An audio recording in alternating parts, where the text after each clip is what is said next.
Assalamualaikum, berjumpa lagi sahabat fotografi. Hari ini di Foto Pro Indonesia ada Canon 60D. Video ini melanjutkan video yang terdahulu. Video yang sebelumnya adalah perbandingan antara Canon, ada yang 1100D, 600D, dan 60D. Nah, di kesempatan kali ini kita akan bahas lebih banyak lagi tentang Canon 60D. Dikeluarkan atau pertama kali di launching pada tanggal 26 Agustus tahun 2010. Kemudian, sahabat sekalian, elektronik itu biasanya sih mempunyai umur. Sahabat sekalian pasti sering lihat MTBF, laptop misalnya dia pabriknya itu mengklaim sendiri 5 tahun misalnya. Nah, kalau ini berdasarkan SC sahabat sekalian atau shutter count. Canon mengklaim 60D ini mampu memproduksi 150.000 kali jepret kamera ini. Nah, setelah itu diperkirakan akan menurun fungsi-fungsi part yang ada di dalam. Ada yang bilang SC bullshit, tapi saya rasa kalau SC dibilang bullshit, lalu kita bagaimana kita membuat patokan atau mengukur sebuah kamera bekas yang mau kita beli. Contoh sahabat sekalian, kita mau beli mobil yang sedang menempuh 100.000 km dengan mobil yang baru menempuh 10 km, pasti jauh beda bos, iya kan? Pasti yang 100.000 km sudah capek mesinnya, sudah aus, sudah lelah, sudah banyak yang perlu diganti. Tentu saja sama juga dengan kamera yang sudah dijepret 100.000 kali, pasti jauh beda dengan kamera yang baru dipakai 10.000 kali. Sebagai seorang fotografer wedding, 1 tahun itu paling banyak saya menghabiskan 20.000 jepret. Saya rasa itu sudah sangat boros. Kamera ini mampu membuat foto dengan baik 150.000 kali jepret. Berapa lama itu dihabiskan? Tergantung sahabat sekalian. Kalau dipakai tiap hari terus, sehari 1.000 kali jepret, wow, 10 hari sudah 10.000 jepret. Tapi ya kita pergi hunting paling 20 petik. Kita pergi landscape ke Gunung Bromo, saya rasa 50 kali petik itu sudah sangat boros. Sahabat sekalian, jika kalian ingin membeli kamera bekas, saya rasa tahun tidak begitu penting. Tentu saja ketika kalian mau membeli kamera bekas, yang pertama kali kita lihat adalah kondisi fisiknya. Nah, kondisi fisiknya teman-teman lihat bagaimana dengan karetnya. Kalau tidak bagus lagi kamera itu, biasanya karetnya itu menjadi bubur, hancur. Nah, jadi kalau masih bagus karetnya, berarti kamera itu masih bagus juga. Jadi kita periksa, kemudian selanjutnya kita periksa bodinya. Apakah ada goresan, bagaimana dengan catnya. Jadi saya rasa di situ sudah kelihatan umur dia. Saya rasa dari situ kelihatan bagaimana perjalanan dia selama ini. Kalau mobil banyak penyok-penyoknya. Banyak pasti udah sering gesek sana, gesek sini, sering tabrakan, sering masuk lubang. Akan terlihat bekas perangnya. Bagaimana kondisi dia itu terlihat dari bodinya. Ada kamera yang sudah tidak bisa dikunci lagi tutup baterainya. Nah, ini masih bagus. Ada yang ketika kita lagi foto gini, tutup baterainya tidak bisa mengunci dengan rapat lagi. Dia akan terbuka terus seperti ini sahabat sekalian. Dia terbuka sendiri sehingga sangat mengganggu ketika kita memotret. Cek karet-karetnya. Tentu saja sahabat sekalian tahu mana yang sudah usang, mana yang masih kelihatan baru, mana yang masih ngedoff, mana yang masih kinclong, mana yang masih mulus. Pasti sahabat sekalian sudah tahu. Selanjutnya apalagi yang harus kita cek ketika kita beli kamera dalam kondisi bekas? Fungsi sahabat sekalian. Cek semua tombolnya. Kita masukin baterainya, kemudian hidupkan. Nah, on. Dan setiap tombol harusnya men-trigger sesuatu. Misalnya kita tekan AF, tombol AF, maka dihadapkan dengan pilihan AI fokus, AI servo, one shoot. Kemudian kalau kita tekan drive, nah ini kita dihadapkan dengan pilihan drive mode. Apa mau memotret sekali jepret dapat satu foto, atau mau continuous continuous high itu kita bisa menghasilkan 5,3 foto dalam 1 detik. Kemudian ada lagi drive mode yang lain, kartu memori nih. Nah, jadi tadi teman-teman harus ngecek semua tombolnya. Masukin memori itu hati-hati. Lihat dulu gambarnya nih.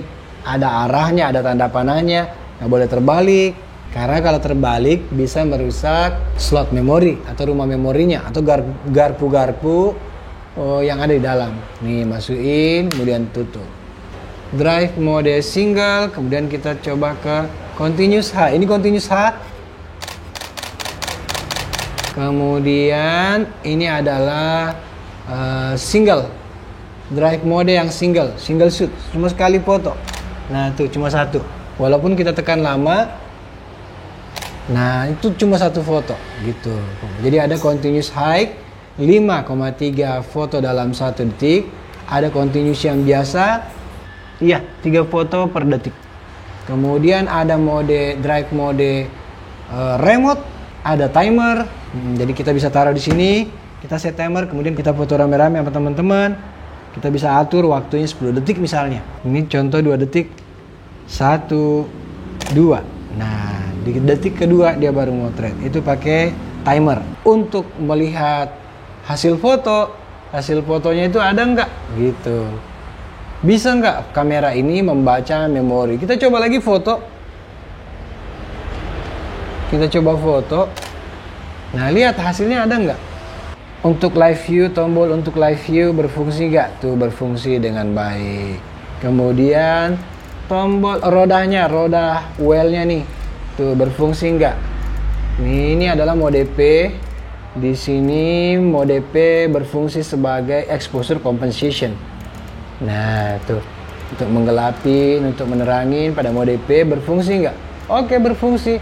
Tombol navigasi kiri kanan berfungsi nggak? Berfungsi. Nah, gitu. Tombol Q, tombol quick menu berfungsi nggak? Oke. Lihat semuanya, tombol menu. Bawa ke kiri, bawa ke kanan, lihat ke bawah, kemudian lihat ke atas, berfungsi nggak? Semuanya. Oke. Nah, jadi kita cek semuanya. Sama juga dioptric knob ada di sini. Dioptric knob ini sama dengan peralatan-peralatan yang ada di toko kacamata untuk mengukur kondisi mata. Nah, teman-teman tes semuanya. Nih, mode dialnya nih. Kita bawa ke mode P. Nah, di sini juga mode P. Gitu. Berfungsi nggak? Kita jepret. Tuh. Dites semuanya. Di foto mau nggak? Dites mode P, mode auto. Mode auto itu ketika kita butuh pencahayaan lebih, nah, maka flashnya naik sendiri. Kemudian lihat juga LCD-nya. Apakah LCD-nya masih bagus atau tidak? Ada vignette atau tidak? Kalau ada vignette, seberapa mengganggu? Nah, kayak ini ada vignette dikit sahabat sekalian, tapi tipis sekali. Oke, masih bisa kita terima. Gitu. Terus dicek viewfinder-nya, diintip, arahkan ke cahaya yang terang, kemudian lihat ada nggak jamurnya? Apakah ada kotoran di viewfinder? Apakah ada jamur di focus ring? Nah, sahabat sekalian cek dulu semuanya supaya nggak kecewa. Jangan sudah beli baru kemudian, wah ini saya nggak mau jadi beli nih. Aduh, saya ditipu nih. Ada jamurnya nih, salah sendiri sebenarnya tidak periksa. Nah, sahabat sekalian juga bisa buka lensanya, tekan locking lensanya, kemudian diputar. Kemudian kita bisa arahkan ke cahaya, ke bagian yang ke tempat-tempat yang terang, ke matahari. Kemudian kita bisa cek, atau kita bisa pakai handphone untuk menerangi pakai senter HP untuk melihat apakah jamuran atau enggak. Yang penting setelah kalian cek semuanya, kondisi fisiknya, tombol-tombolnya, sudah lihat LCD-nya, sudah lihat flash-nya, kemudian sudah cek memorinya, bisa menulis dan membaca dengan baik. Salah satu yang paling penting adalah kita harus mengecek ketajaman hasil fotonya. Bagaimana caranya? Nah, sahabat sekalian tinggal cari tulisan-tulisan. Misalnya tulisan kecil seperti ini. Nah, kita foto aja. Kita foto dengan cara sebaik mungkin. Setelah kita foto, kemudian sahabat sekalian tes zoom seperti ini. Apabila tulisan-tulisan yang sangat kecil ini bisa dibaca dengan baik seperti ini. Nah, ini bisa dibaca dengan baik. Tetapi kalau misalnya hasilnya blur atau back focus atau front focus, malah benda yang ada di depan yang lebih fokus, atau malah benda yang ada di belakangnya, tulisan itu yang lebih tajam, berarti kamera ini sudah kurang bagus. Begitulah kita membeli kamera bekas, kamera second. Sahabat sekalian harus cek dulu semuanya. Pakailah kamera itu di depan yang punyanya atau penjualnya kira-kira 10 menit, saya rasa tidak masalah.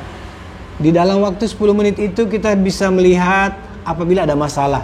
Apa masalah itu? Misalnya ternyata flashnya tidak mau angkat sendiri. Ternyata memorinya tidak bisa baca tulis. Flash powernya sudah lemah. Dia akan mati sendiri ketika kita sudah pakai beberapa 10 jepretan atau 15 jepretan. Memakainya beberapa lama kita akan tahu, oh autofokusnya sudah mati. Ternyata lensanya sudah error 01. Artinya tidak bisa lagi berkomunikasi dengan kamera. Tidak bisa lagi diperintah sama kamera. Berapa bukaannya? F8, F11, bukaan lebar di f3,5 misalnya. Bagaimana hasil fotonya ketika kita zoom? Bagaimana hasil fotonya ketika kita di 18 mm? Kalau kira-kira sudah bagus, ya sudah silakan beli. Sahabat sekalian, pada masanya di tahun 2010, 2011, ketika fotografi di tanah air lagi marak-maraknya, lagi hotnya, ini adalah salah satu kamera terbaik pada zamannya. Banyak fotografer komersil yang menjadikannya sebagai senjata pamungkas, sebagai senjata andalan untuk wedding, untuk foto-foto art seperti prawedding, baby born, untuk foto studio, untuk foto wisuda, foto family. Baterainya adalah LPE6 berkekuatan 1800 mAh. Sensornya APS-C masih. Ketika pertama kali keluar, kamera ini dibanderol dengan harga 1.100 US dollar. Kalau tahun 2010 kira-kira berapa ya? Saya rasa dolar waktu itu sekitar 12.000 kalau nggak salah, atau paling mahal 14.000. So, kalian bisa menebak harganya ketika pertama kali keluar. Dia sudah mempunyai banyak adik. Ada 70D, ada 80D, 90D masih dijual dengan harga 23 jutaan. Wow. Kameranya ini yang mau dibilang berat, ya cukup berat. Kalau dipakai lama terasa berat, sahabat sekalian. Beratnya itu sekitar 700 gram, 1,5 lbs. Kamera ini 18 megapiksel. Pengertian saya, ada 18 juta titik-titik piksel yang bekerja menangkap warna, menangkap cahaya, menangkap gambar. Keren. Sensornya, sensor penangkap gambarnya adalah APS-C 14,9 x 22,3 mm. Prosesornya adalah di Gig 4. Tua ya, kalau nggak salah sekarang sudah di Gig 8 ya kalau nggak salah. 200D Mark II, 90D. Jangan khawatir, 60D masih oke kok. Canon 60D mempunyai 9 titik fokus. Kemudian flashnya ini sudah menggunakan teknologi TTL, Through the Lens. Auto flashnya akan menghasilkan mix light yang lebih bagus. Ketika kita memotret objek yang gelap, dia akan otomatis menghitung berapa kekurangan cahaya dan menyiramkan cahaya sesuai dengan kebutuhan. Kamera ini mampu menghasilkan video Full HD 1920 x 1080 di 30 fps bisa, di 25 fps bisa, 24 fps juga bisa. Nah, kalau sahabat sekalian mau 60 fps, 60 fps artinya 60 frame per second. Jadi ada 60 foto, ada 60 gambar yang diputar secara berganti-gantian dalam 1 detik. Jika sahabat sekalian pengen 60 fps, maka ukuran videonya itu harus diturunkan menjadi 1280 x 720p. Jadi dia diproduksi pertama kali dibuat di tahun 2010, 2011 masih diproduksi, 2012, 2013, 2014. Kalau nggak salah discontinue itu di tahun berapa ya? Di tahunnya saya rasa 2015 masih ada, 16 masih ada. Nah, 70D itu pertama kali diperkenalkan di Indonesia yaitu di bulan Juli tahun 2013. Bagus gak sih kamera Canon 60D ini? Bagus sekali kamera ini. Yang penting sahabat sekalian pinter-pinter memilih. Sama juga beli motor, sama juga dengan membeli handphone, membeli mobil. Lihatlah dulu bagus-bagus. Jangan mobil yang kita beli mobil mogok-mogok, bentar-bentar masuk bengkel, besok masuk bengkel lagi, besok masuk bengkel lagi, ya masuk bengkel lagi, bengkel terus. Aduh pemirsa, gimana ini? Oke, hasil fotonya itu berkualitas sahabat sekalian. Kenapa berkualitas?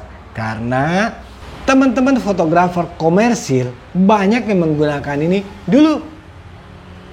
Banyak yang menggunakan ini dulu. Terus, apakah hasilnya sekarang ketinggalan zaman? Enggak juga sih. Apakah masih bisa bersaing dengan kamera-kamera terbaru seperti Canon 90D, Canon tipe yang lebih tinggi, merek-merek lain yang mahal-mahal?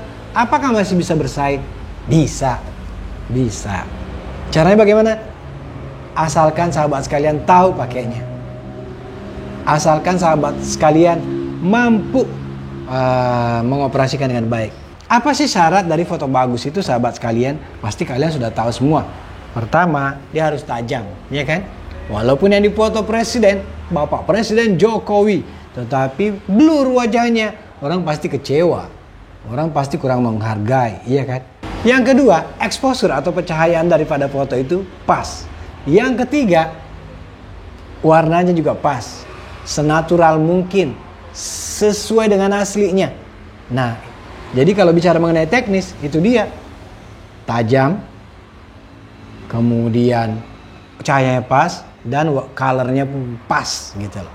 Ada lagi hal yang lain yang menunjang foto itu bagus atau tidak, seperti seni, ya kan? Nah, itu sahabat sekalian bisa pelajari lagi. Seni komposisi, seni menata, bagaimana menempatkan objek, bagaimana melakukan framing, bagaimana mengkomposisi, bagaimana meletakkan objek, foreground, background, bagaimana meletakkan elemen-elemen bayangan seperti garis, seperti bentuk-bentuk, seperti apalagi ya, tekstur-tekstur, warna. Itu seni lagi sahabat sekalian.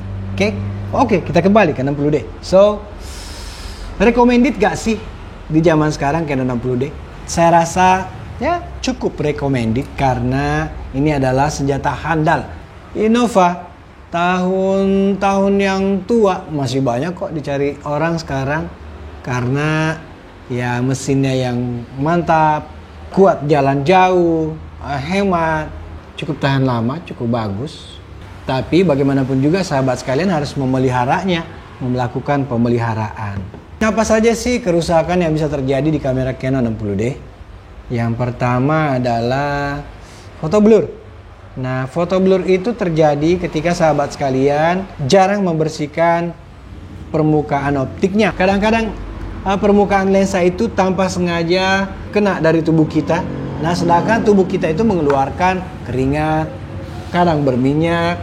Bagian-bagian lengan kita di sini nih, kadang-kadang mengenai permukaan daripada optik lensa. Nah, kita harus selalu mengantisipasi itu. Ketika kita lihat agak buram, maka kita harus membersihkannya. Bolehkah dibersihkan permukaan optik lensa kita dengan tisu? Boleh, nggak ada masalah sih saya rasa. Perlu mengecek bagian belakang optik lensa karena ini juga sering kotor, buram. Berusaha ketika beli kamera baru, jangan pernah disentuh optiknya sih. Langsung dikasih filter aja, langsung dikasih hook. Jadi dia terhalang oleh sentuhan kita. Semakin sering kita putar zoomnya, putar, itu akan memperpendek umur kabel-kabel fleksibelnya. Kabel fleksibel fokus, nah itu bisa diservis di tempat-tempat servis seperti di Foto Pro Jambi ini. Kabel yang kedua yaitu kabel diafragma. Jika ini terputus, maka bodi kamera tidak lagi dapat memerintah lensa untuk membuka sesuai dengan keinginan kita. Bukaan lebar atau bukaan sempit. Sahabat sekalian, jika sudah pakai, dibersihkan, boleh dilap dengan kain yang bersih, boleh membeli cleaning tools, ada kain lapnya, ada kuas-kuasnya, ada blowernya untuk meniup-niup debunya gitu. Tapi tidak harus beli itu sahabat sekalian. Sahabat sekalian juga bisa membersihkannya dengan kain lap yang bersih. Jangan suka disimpan di dalam tas. Jika sahabat sekalian terus menyimpan kamera itu di dalam tas, membuat kamera kita itu lembab. Sehingga karena lembab, bagian dalam kamera itu, baterainya juga, jadi akan menumpuk endapan-endapan di dalam. Nah, sahabat sekalian, ini adalah salah satu contoh. Ini adalah baterai Canon 60D yang disimpan di tempat yang lembab, banyak ditaruh di tas. Jadi kalau kita buka begini, baterai itu bonyok, karatan. Jadi cara menyimpan kamera yang bagus itu setelah dibersihkan, maka kita harus memasukkannya di tempat yang kedap udara, seperti dry box seperti ini. Walaupun DIY, lebih bagus lagi yang bermerek, yang dry cabinet. Ada merek iLight 30 liter, Andor, itu juga bagus. Kalau kita lagi pakai kamera, sahabat sekalian, kita bikin video, terus kamera kita terasa hangat nih, baiknya berhenti dulu, sebentar, diistirahatkan. Kalau kita terus melanjutkan, maka part yang ada di dalam itu akan kepanasan, dan saya khawatir spare part itu bisa terlepas, longgar, koslet, rusak. Sama juga mobil, kalau kita udah jalan jauh panas, atau motor panas, biasanya sih teman-teman berhenti ngadamin mesin, ya kan? Ini juga harus sering dibersihkan supaya tidak debuan. Karena kalau debuan, ada kotoran di dalamnya, terus kita masukin memori, rumah memori bisa rusak. LCD tahan kok. Saya jarang melihat LCD misalnya yang putus, tidak nyala, kebanyakan Civic Net karena umur.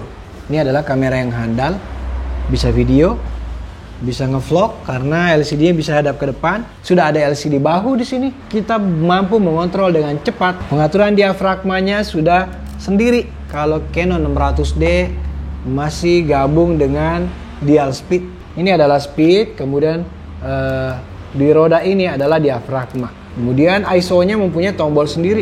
Jendela bidiknya bagus, flashnya bagus. Kalau di Canon 1100D, untuk mengubah mode itu, kita tinggal putar saja. Dia 600D pun begitu.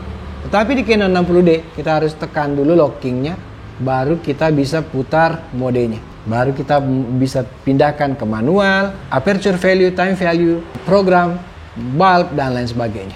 Ini sudah sebuah kamera yang sangat bagus. Saya sendiri pun masih menyukainya.